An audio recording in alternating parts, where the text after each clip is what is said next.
राखी पूर्णिमा आसिले भाई हाथरे राखी बांधिबाकू भौणी मनरे बेस उत्साह थाए। हेले भद्रक जिला बामनबिंधा ग्रामर जड़े षष्ठ श्रेणीर छात्री साई सुकन्या महांती महाप्रभु श्री जगन्नाथ और बलभद्रंक पई दुईटी राखी पठाइथिला। कुनी झीटी स्पीड पोस्ट रे मंदिर प्रशासन ठिकणारे 500 टंका सांगकू दुईटी राखी आउ गोटे हाथ लेखा चिठी पठाइथिला।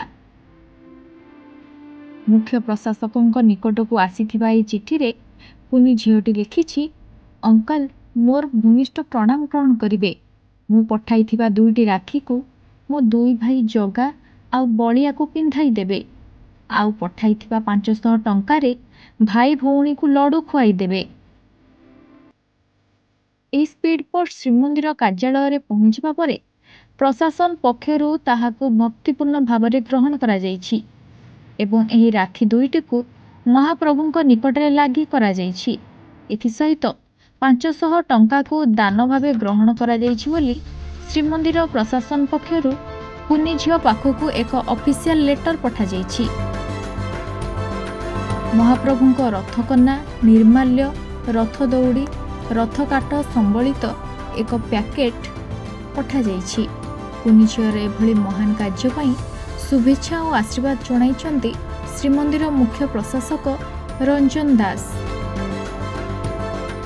केवनिब तुम्भ महिमा तुम्भे करुणा कर, तुम्भे करुणा कर, साख्या पाई जार ब्रह्मा इंद्र कुबेर।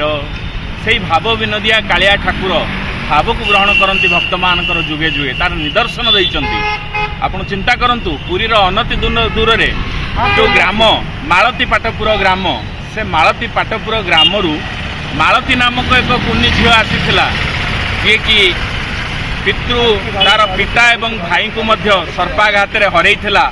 अति छोट बयसर शिशुटीए जेतेबेले चाली चालिकी आसिकी पहुँची 10 किलोमीटर बाट श्रीक्षेत्र सिंहद्वार निकटरे हालिया होई थका मेंटेइकरी जेतेबेले निद आसी जाइछि, सेतेबेले मध्यरात्र रे कालिया ठाकुर आसिकी भाव विनोदिया कालिया ठाकुर ता राखी ग्रहण करथिले एवं जुग जुग को से गाँर नाम मालती पाटपुर रही पुरीर अनति दूर रे।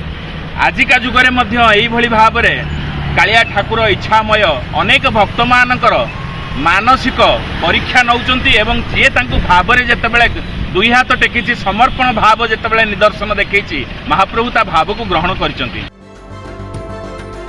पुरीरू संजय महापात्रଙ୍କ रिपोर्ट, रिपोर्टर्स टुडे।